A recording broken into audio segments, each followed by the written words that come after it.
Innovation, disruption, and big issues. This is Business Game Changers with Sarah Westall. Welcome to Business Game Changers. I'm Sarah Westall. Today I have an exciting interview with Rhonda Stevenson. She is the president of the Tau Zero Foundation. Tau Zero Foundation is working on interstellar flight, and they're taking it seriously. They have just got a grant from NASA, and they get a lot of money from very wealthy people, really working on trying to colonize different planets. They also talk about they're willing to go to areas that others in their industry are uncomfortable talking about. And it's something that you need to do and look at science objectively so that we can really get past these hard hurdles that we need to get past to really explore space and to create colonies in different areas. So I'm excited to have her here, and let's get into our interview now with Rhonda Stevenson. Hi, Rhonda. Welcome to the program.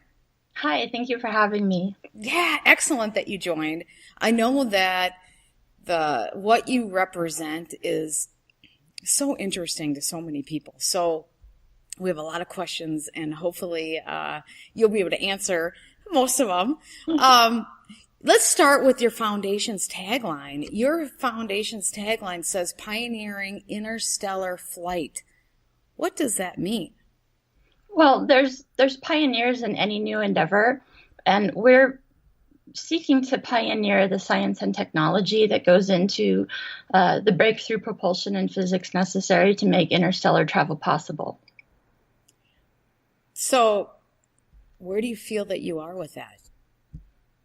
Are you getting close? I'm really excited because we're at a time right now where we've been able to effectively demonstrate that we can participate in the short-term cislunar budding marketplace, as well as being able to make long-term contributions to, a future that a lot of folks would agree is a little farther off. But by working on developing those necessary technologies now, we are able to promote and participate in the developing space economy as it sits today. And that's very exciting and very rewarding. Well, your phrase on your website, another phrase that you have is, our experts are engaged for the drive to explore ideas beyond the comfort zone of our peers and the competence and objectivity to make genuine, reliable progress. What does that mean? There's a lot in there. We want to be effective. Everything that we approach in our studies is with rigor, determination, and grit. Having said that, sometimes folks come up with a concept. They want to go in a particular direction, researching what could be possible using the physics that we know today. And sometimes you have to step out a little bit outside of your comfort zone and able to do that effectively and be open-minded and impartial. Which we don't get to see a lot in science, do we? It becomes almost a religion.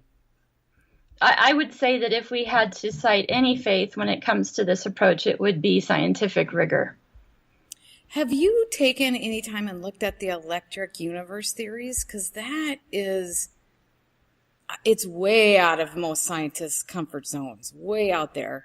But it is proving out in a lot of labs. And I think that some of that science would make a big difference on where we go in flight. I think the advancement of all physics is very, very important. It's the tools that we use to build those skill sets. Having said that, there's a lot of threads to that, but again, in the interest of being impartial, we are looking at several different ways to approach the same problem. Okay, well, that's good. Being open-minded and trying to look at all those things. What has propelled you personally to focus your energies on this? Because this is a, I don't know, in life it's really cool to do something that's meaningful, and I shouldn't break your thunder, but why are you doing it? I was born with a space bug. It's always been a part of my makeup, always a part of my interests and my nature. I was a pretty geeky kid, and even though cool, I'm okay with geeky. Even though there were times where I had drifted off the beaten path a little bit towards the direction that I had set out for myself. In my adult life, I made a transitional choice to leave one industry and get into the space industry. And I was fortunate enough to do that several years ago, and it has been a successful transition. And I'm grateful. Every day is like Christmas. Well, working with so many cool things. So why do you think it's so important that we get past Earth? And I know this is a loaded question. There's a lot to this. There is a lot to do, and it can be at times a loaded question.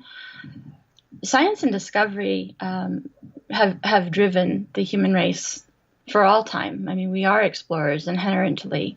Pioneering is not a new concept. This is the continuation of that drive.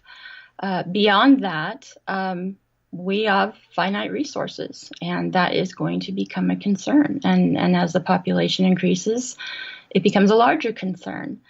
It is our hope that in a single lifetime, we can achieve a viable solution to colonize, to migrate, to expand, so that mankind can become a permanent spacefaring civilization. Do you see that as possible in our lifetime? Are we close enough? And I know that SpaceX talks about it and people are talking about colonizing Mars. Where do you see that as realistically in the next couple decades? I find it to be absolutely realistic. There are a couple of different rationales that you can use with that. But when I was a kid and I had the space bug, but I really wasn't sure what that looked like. The NASA representative came to our school and did his talk. I was in second grade, pulled out that space shuttle tile and his blowtorch and said we could do this. And at that time, his talk was with the expectation that by the time we had graduated high school, we would be colonizing Mars. That was the belief back then. We had that capability back then. We simply changed our priorities. So with the technology that we have today, with the abilities that we have today, we can focus our efforts to building a new home and improving the one that we live on. So what would that look like? Are you thinking, I mean, like how long do you think it would take to get there? Would you have to give up all your earthly life? I mean, what would it look like to colonize another planet? I think that the biggest limiting factor for the longest time for the private person was launch costs. Thankfully, that is not as much of a concern as it was a couple of years ago. Having said that, what do you absolutely need to bring? You need to bring food, water, sustenance. You need to have some care packages sent ahead of you. How much can you transport from one planet to another, taking into account what is and is not possible today, and what are the logistics in making that happen? I think that it's been said by many people that some folks would say that the first folks who do go to Mars with the intent to live will be going there with a sense of permanence. Whether by choice or not, I hope that does not become an issue. But what I do feel is important is that we do it, that we do make those steps, and we do forage into that new horizon and colonize Mars. Do you see it kind of like colonizing the new world kind of thing? I know there are people here and there's a whole bunch of stuff around that, but colonizing, America and then it took a long time by ship, and then now it takes, 8 hours by plane, and maybe faster if you go on this supersonic jet thing. Do you eventually see it where we're just going back and forth to Mars as a vacation destination that might just take a day? I think that those are very real possibilities, and I know that many folks, including ourselves, are working on those solutions for it to be a everyday commonplace thing. But for a while, I don't think that there will be anything that's commonplace about going back to the moon or going to Mars with the intent to stay. I do believe that it's realistic if we approach this defiantly and repeatedly, that within the scope of 30 years, it is realistic that we can have functioning, thriving populations on other worlds, whether that's Mars, the moon, other destinations that we've discussed. I just think that it's really important that we do this, that we try, that we push forth and continue on. What other destinations besides the moon and Mars might be a good place to go? That's a little outside of the discussions that I have on a daily basis, but from the talks that I've been involved in, the moons of Jupiter, Titan is of certain interest. Other places in our solar system where we can find some heat and some stability. And then beyond that, every day, including today, there are announcements that we are identifying potentially habitable worlds in the rocky zones around other stars. And I think there is a calling in all of us to get there. So what do we need? I mean, just something where you can get heat, and then you're going to have to create a whole ecosystem for sustaining life? Or do you kind of see that we create a whole bubble there that makes it work? I think that there would be too many factors to just list off a grocery list to address those concerns. But naturally, we will need atmosphere, and we will need some form of gravity, and we will need something to clean our air and recycle it and replenish it. We'll need to be self-sufficient. We will need to grow our food, whether that's through animal husbandry or we suddenly become vegetarians. Those are the basics. Beyond that, it would just depend on each circumstance. How hot is too hot? There are places in the solar system here where night is very, very, very cold, and in the sun it's unbearably hot and not survivable. Those are some factors that, of course, we'd have to take into consideration. So okay, I'm going to get into another topic that I'm hoping you can talk about. Many prominent people have claimed to see ETs. Jimmy Carter, Ronald Reagan, both publicly admitted witnessing an extraterrestrial thing of some sort. Also recently, Robert Bigelow of the Bigelow Aerospace discussed it on 60 Minutes, which was kind of a big deal. Mm-hmm. Even countries such as France, Mexico, and Russia have publicly discussed the phenomena, and they don't shy away from it like the United States does or NASA does. Based on all this, what are your views on the phenomena? I mean, how should world governments deal with it? And how does this affect your foundation? Firstly, it does not affect our foundation. Again, going back to our premise that we are coming from a place of scientific discovery and rigor, there has not been anything that we have encountered that leads us to believe that there is an alien presence. That does not discount the possibility completely, but we don't have a position favoring the possibility or denying it. We simply haven't experienced, encountered, or discovered any science that verifies it. My personal thoughts on that are I absolutely believe that we'll find that the universe is teeming with life. And I don't think that it will be all that surprising to find that it's in many forms rather close outside of our planet. Beyond that, I have not seen anything. I have not had any personal experiences that would lead me to believe that we are encountering visits. Beyond that, we push forth in our bid to discover new worlds, and I imagine that inevitably the time will come that we do encounter other species that need to be recognized and addressed. But in this day and age, and in this time, there's nothing that we can verify or even joke about behind closed doors that it's a possibility. We just haven't seen the science. Okay. You have a really amazing group involved with your endeavor. What is the makeup of your group?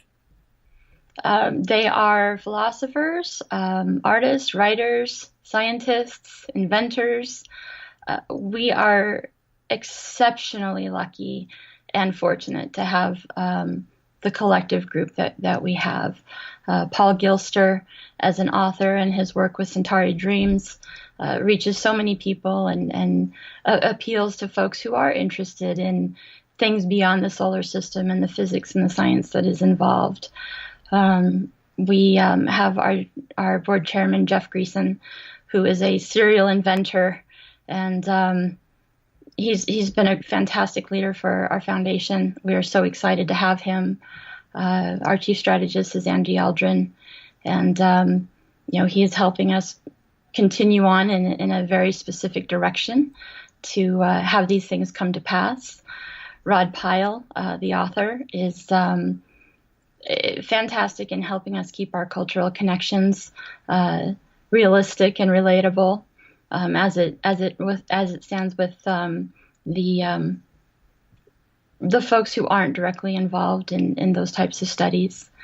There's another gentleman, Bill Toski, who is our executive director, and he does a lot of the orchestrating in the day-to-day activities.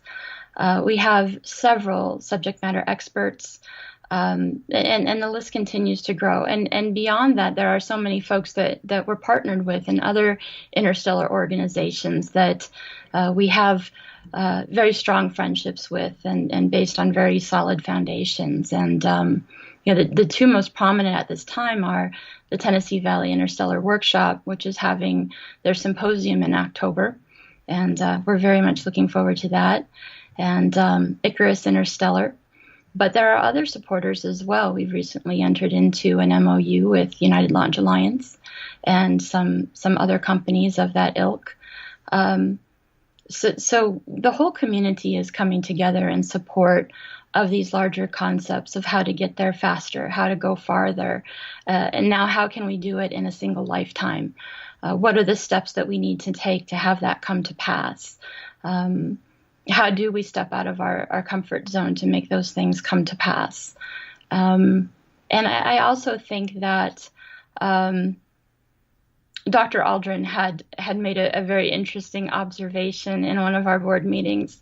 He had said that normally when he goes with his dad to meetings, he's used to his dad being the most fringe person in the room. And we all laughed because of that agenda of get your ass to Mars.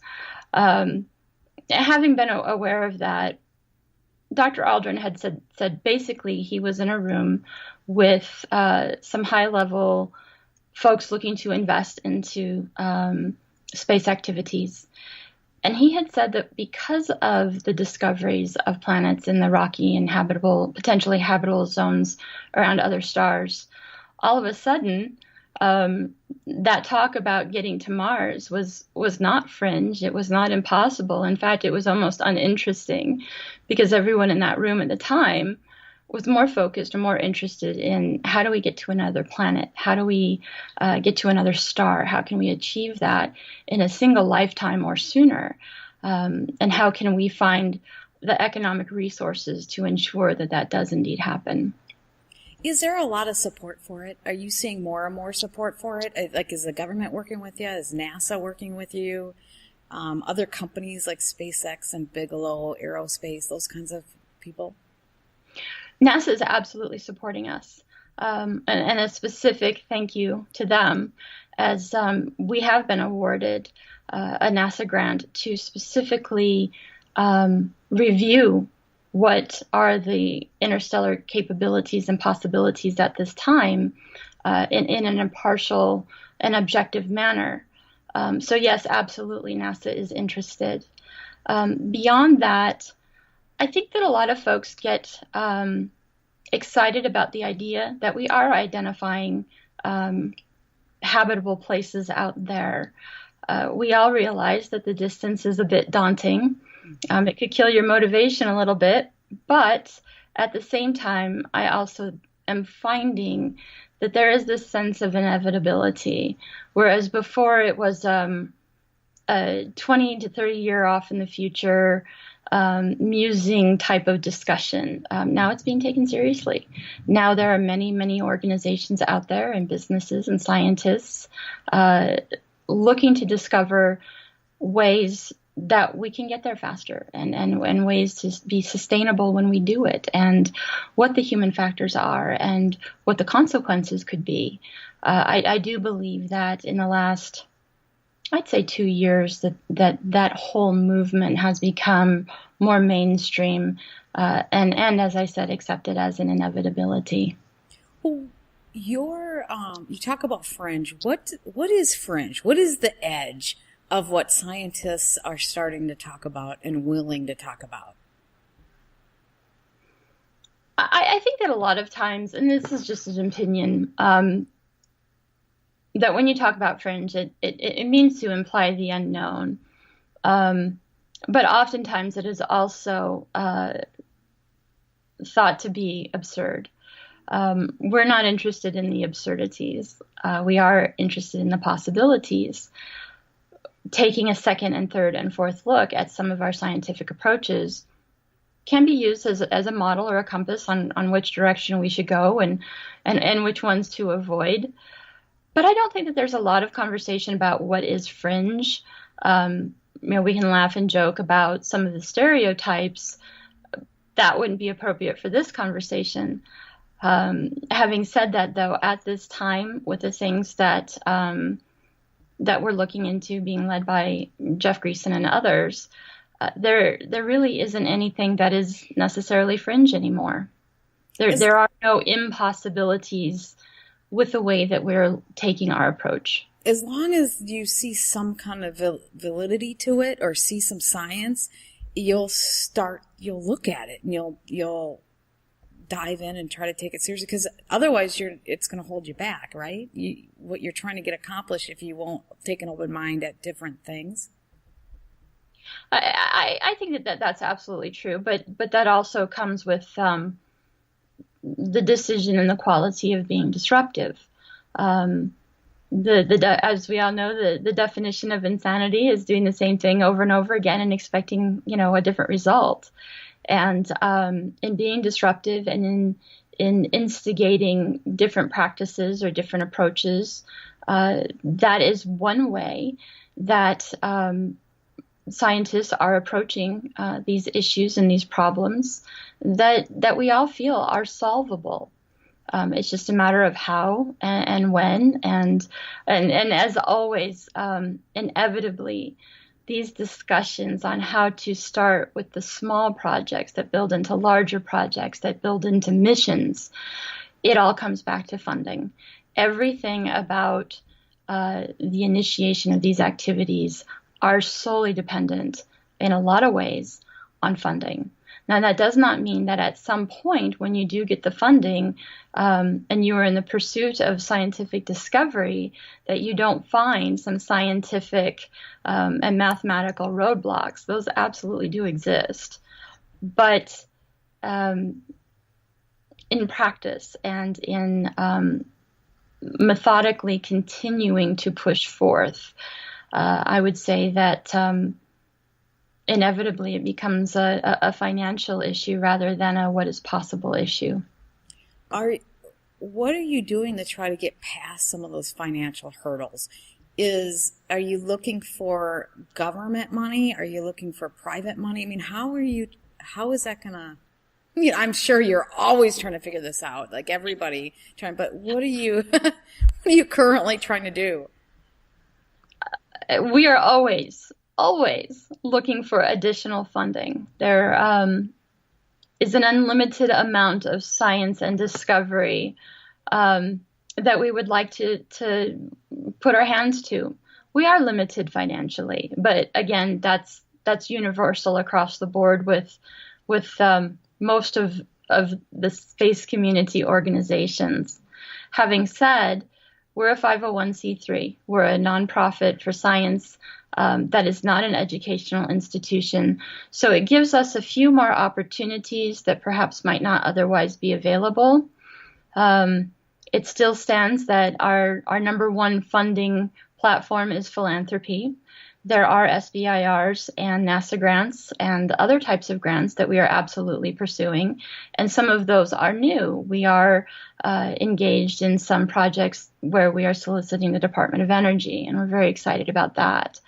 But government support, philanthropy, all those, types of things are our limiting factor. And I think that most organizations will tell you that there's always more projects when the funding for a particular source tends to either lose interest or they run dry on their investment. Are they looking for something for you to provide? Like when NASA gives you a grant or somebody gives you a grant, are you trying to get to a point so that they'll give you more money? Like, are they looking for you to discover something or clear some ways that they can use as well? I'm really glad that you asked that question. That's actually two questions, and if you don't mind, I'd like to break that down. There are grants and funding announcements, funding opportunities, where whether it's a general call or a specific solution that some organization or government entity is looking to solve. And those are finite. Those are defined, funded, and available if whatever it is that you suggest you have the solution for is of interest enough to them, or they feel that you can meet the technological and scientific requirements to produce results. That is one form of funding, and something that I think 98% of the population that's in the space community is familiar with. When it comes to more government funding and increase in available funds from the government or from philanthropists or from private groups who are looking to invest in the developing space industry, they're all looking for the same thing. And this is a hurdle that is going to continue to be there until consumers have enough faith in scientific discovery and the progress that we are making into the space realm as an economy shifts. And what that is they're looking for a return on investment. In general, those return on investments are 3 to 5 years. That's a normal, realistic expectation for most terrestrial projects. With the way that the cislunar orbital and planetary studies are geared and the way that they need to develop and the way that we need to produce the mechanisms to achieve those goals, that ROI is pushed back anywhere from, I feel comfortable saying, between 5 to 11 years. And so a general investor who's really excited about space is told that they're going to have to wait for the return on their investment for a minimum of 5 to 7 years. Well, they start looking back at those 3 to 5 year investments that they can make that are generally a pretty sure thing, and it's harder for them to risk that level of funding.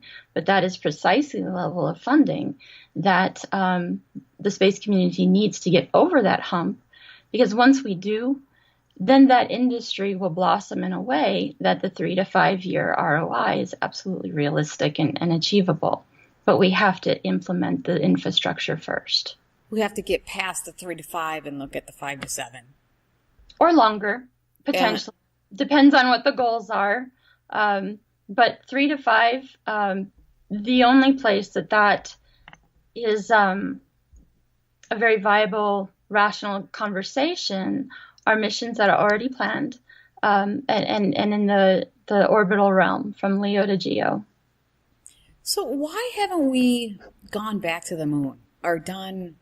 we went to the moon once, and then it seemed like NASA just kind of really got pulled in. Like we're not doing much since then. Is it funding? I mean, what is going on? The response is a little bit rote. But to that, I would say that the Apollo program was enormously expensive. exhaustively expensive. And once we demonstrated that we could do it, we could get there, and we could get there first, and then we could get there repeatedly, funding allocations began to decline. And I really honestly believe that the only obstacle was financial. Really? Because when you look at how much we spend on military, which is absolutely enormous, why would we? I mean, I don't know. It just doesn't seem like that much compared to what we're spending on so many other things right now. That's a consideration for human nature. An acquaintance of mine gives a talk, and in that they say that human beings will fund fear by an exponential degree of 10 to the 10th level to protect themselves from things that they are fearful of, more so than they fund discovery and research and curiosity. That has been a limiting factor. We've been to the moon. There's not an industry at this time. That's not to say that can't happen in the next 6 months, but there's not a commercial industry right now providing that 3 to 5 year ROI that kept us going back to the moon. Well, asteroids and things, there's a lot of mining possibilities, right? There are absolutely a lot of mining possibilities. One theory is that if you want to get to Mars, you have to find a secure source of water, either from the moon or from a near Earth body, and use that water to get to your next destination as fuel. The gravity well is very expensive, and transporting fuel, transporting anything that would be considered energy off planet is still very, very expensive. The argument is that if we were to exploit a water source off planet, then trips to the other planets, to Mars, to the Lagrange points, those types of I hesitate to call them missions, but those types of endeavors are a lot more achievable financially and conceivably faster if we had access to water off planet. And so energy is always a problem. What about some of these new energy, like alternative energies, like University of Colorado came up with this way to tap into the 0-point energy, and MIT has been doing some of that. Are you looking at some of those things that they've been looking into where it's different? You know, it's not fuel based. It's tapping into, more, what the 0 point where with Colorado, what they did, and they patented it, is they realized that the electron is going around, the atom level going around, and something keeps it going, because everything in the basics physics is things slow down to entropy, right? So if it doesn't slow down, then the law of physics is wrong. If it does slow down, then we wouldn't have matter. So they theorized that something is causing it to pick up energy again. So they forced it to slow down, and sure enough, it got zapped with energy. And so they came up with this idea to put it through this, little mechanism that slows down the electrons and zap the energy and pull that, and it keeps going. And that's what they did at the University of Colorado. So there's so much potential there. Have you looked into some of those things? We absolutely do have folks on our team who are looking into the theories for 0-point energy. I would say, and I can say this easily, that energy is one of the most important factors to address when it comes to any type of off-planet mission, whether that's an orbital project or to the moon, to Mars, or beyond. And it's not just the energy, it's the energy storage. How can we viably, consistently, and safely contain enough energy that will sustain us for long-term trips, unforeseen events, and basically carrying it like a package to another place where we intend to stay, and then implement an additional energy source. So in a lot of ways, energy is a determining factor on the success of a lot of missions. So what are you doing now? What are some of the most exciting things that you guys are doing? Well, in the interest of remaining impartial, I can't discuss in depth too many of the things that we're looking into at this time, and some of the things that we're actually working on.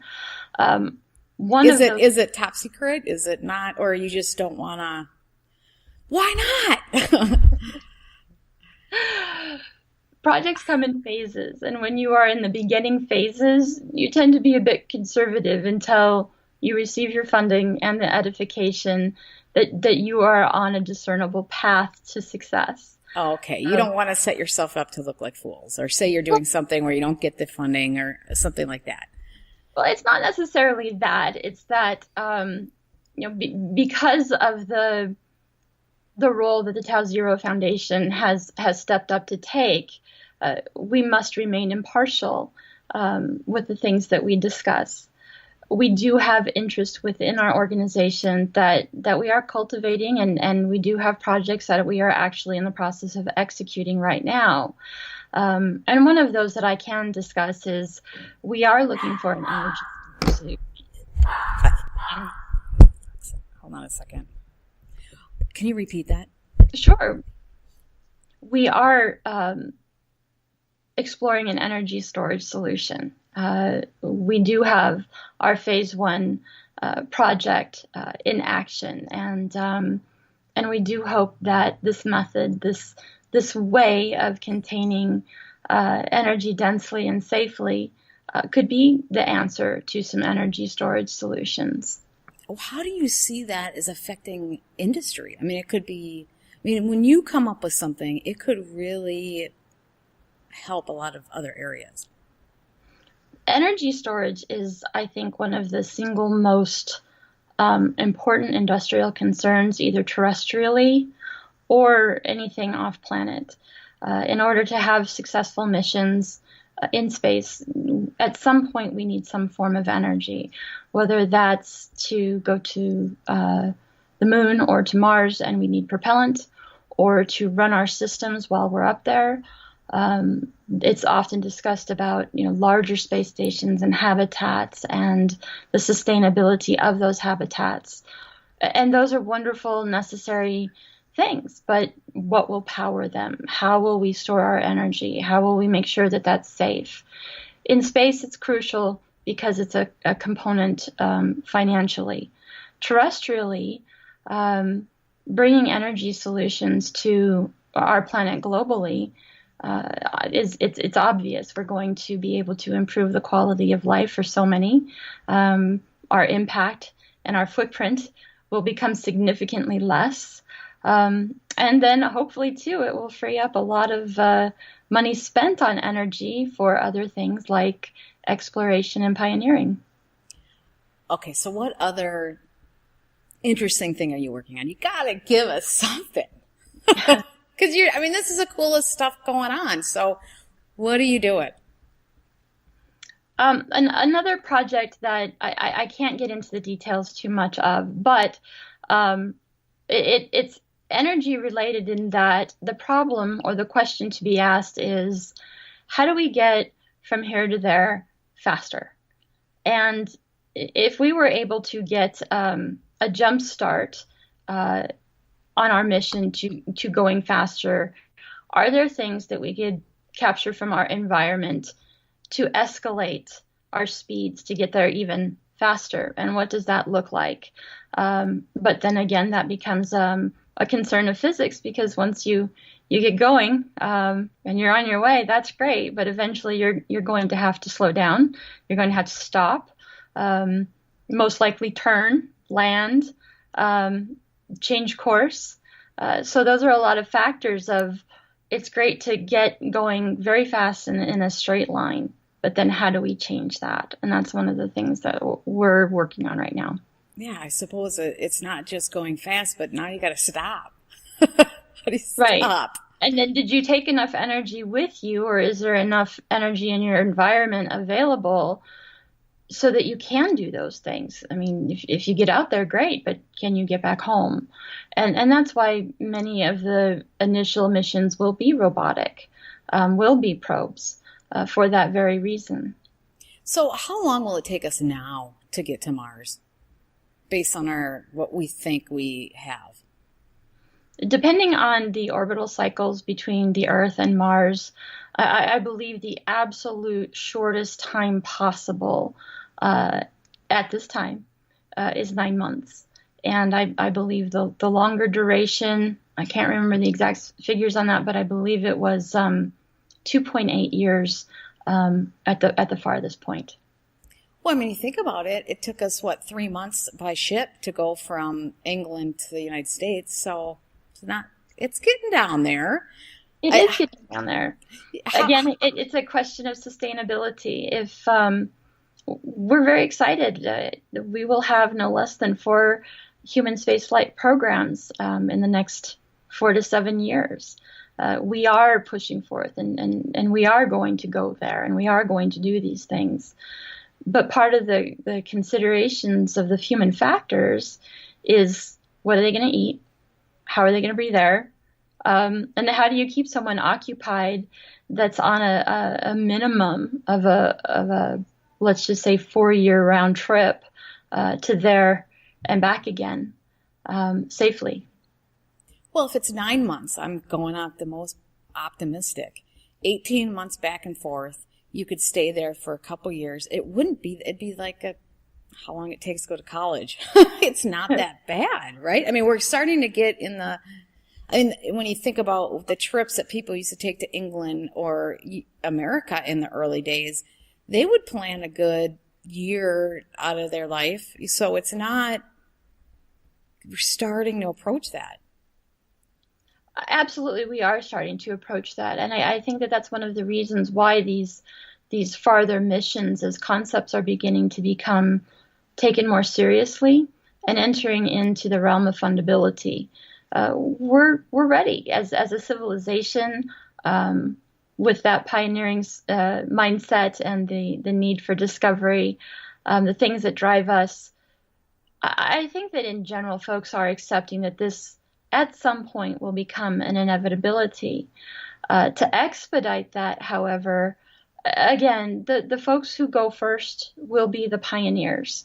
They will be the risk takers and the adventurers and the folks who make an enormous sacrifice for the greater good, so that these things can come to pass, and do that in a way that it becomes just part of our lifestyle, part of our awareness of that's just what you do. Do you imagine young people going there and planning to have families and stuff? Absolutely. Soon? I mean, do you think that would be part of the first people going there? Or do you think it's more like scientists and people that are going to go figure things out and send information back? I suppose that has to be first. But when do you think it'll be that young couples will go and have families and, build a life? I don't think that it'll be all that long. I think that they'll be kind of the first or preliminary missions will probably look, very, very rehearsed, very controlled, very predictable. But in that, I would say, in just even in the beginning phase, the folks who go second and third, the boots on Mars as an activity of regularity, life will happen. And life will occur and continue to exist. Many of those folks who go will be going with the understanding and the plan that they won't be coming back. And that's the commitment they make, just as folks made that commitment 300 and 400 years ago. I believe that we're rapidly approaching that point again. I don't believe, and this is just my opinion, that there'll be a long span of time between the first folks who get to Mars and put their stake in the ground and the first child born on Mars. And I hope to see those two things happen, very soon and with regularity. What do we need to do to be able to breathe the air on Mars? Are you seeing us changing the atmosphere, or are we going to have an apparatus that people are going to have to wear? I imagine, and I'm not an expert on Mars or the infrastructure of colonization. However, the number one concern is going to be protection from radiation and a recyclable atmosphere. I've read, I've seen, I've spoken with some of my peers that the plan is to have enclosed systems, perhaps underground, perhaps lava tubes, something that provides the protection from radiation, and then also to be able to recycle atmosphere and produce your own atmosphere. That's pretty much what the first phase will look like. Additional structures, the act of building the infrastructure to live on Mars comfortably and consistently, those constructs will grow from what was successful, whether it be underground or reinforced paneling for that radiation protection. Ultimately, can we change the atmosphere as it is on Mars? That's a very speculative conversation, and one that I may not be qualified to have. But again, in my opinion, if you are to take the issues of climate change and you are to look at our population and the impact that we've had on our world inadvertently over the last 100 years, and the impact that scientists say, you can put on a chart, you can demonstrate, we have impacted the planet. All things being equal, if we were to do that deliberately on Mars with focus and deliberation, what could we do as the planet is significantly smaller? Is that a possibility? That may be something that someone takes on. I don't believe that that's going to be something that's going to be a near-term discussion, but it's possible.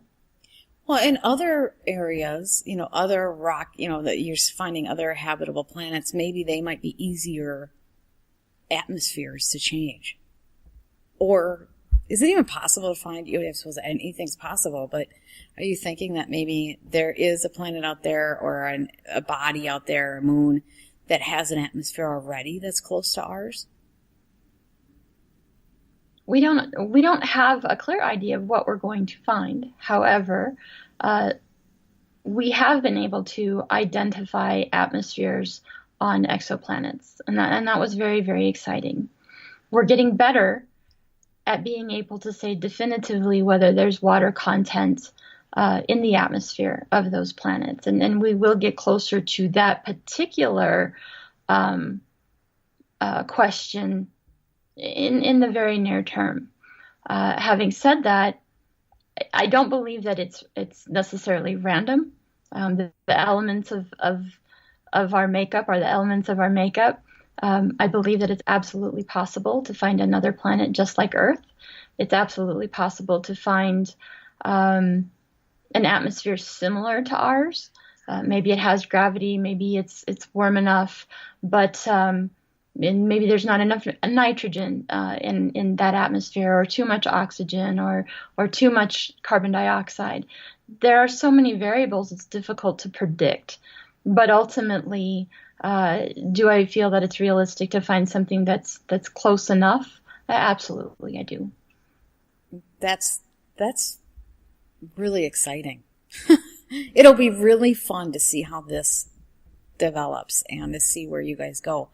There are people working on anti-aging technology that's coming, and I think our ability to live a lot longer will compound our problems on Earth, but it'll also give us time for scientists who are close to discoveries. They'll get more time to figure things out, and it'll be amazing the compounded abilities that we'll have when we can live longer, even if it's just a couple decades. Absolutely, I agree. we do want more life, and all of us want more time. We fight for that. But at the same time, the more time that we have, the greater our impact, the greater the population density increases. So there are problems that come with, our population only growing and not decreasing in any way. Will we use that ability to spend more time in science and discovery? Well, I certainly hope so. I believe that we would be driven to do that. And we're doing it now. Well, I think with these anti-aging technologies realistically on the horizon, I have a feeling your mission will become that much more critical.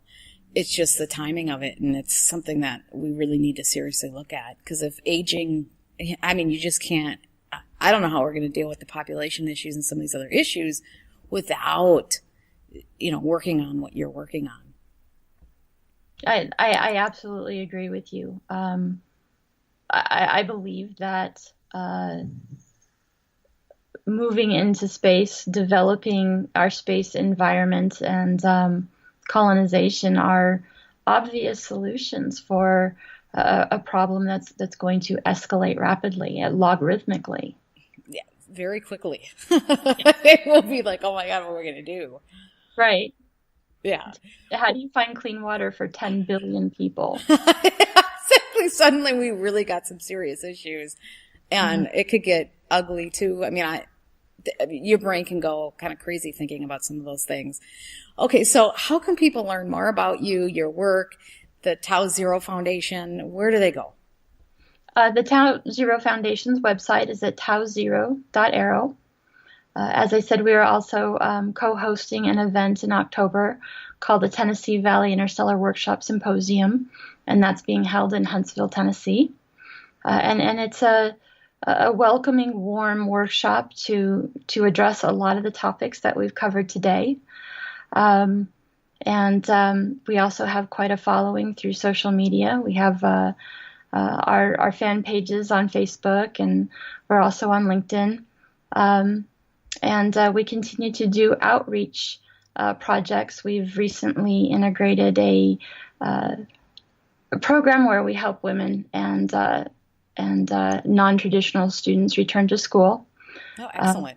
We want to help and promote folks that want to contribute into the labor force that will become necessary, and we want to implement what that infrastructure could look like. We want to participate in that. So that's one of our outreach programs. We have another outreach program that we are in the process of putting together to participate with World Space Week during the same week as our symposium to help promote space science globally, and that interest and that engagement from kindergarten on up. And we'll be announcing what that looks like very soon. And then we're also starting some pilot clubs in elementary schools so that we do have greater reach and we can participate in that whole education curve necessary so that that we can all achieve that goal collectively as a civilization. Oh, that's so great. Thank you so much for joining us, and I really appreciate it. Absolutely. I really appreciate being here.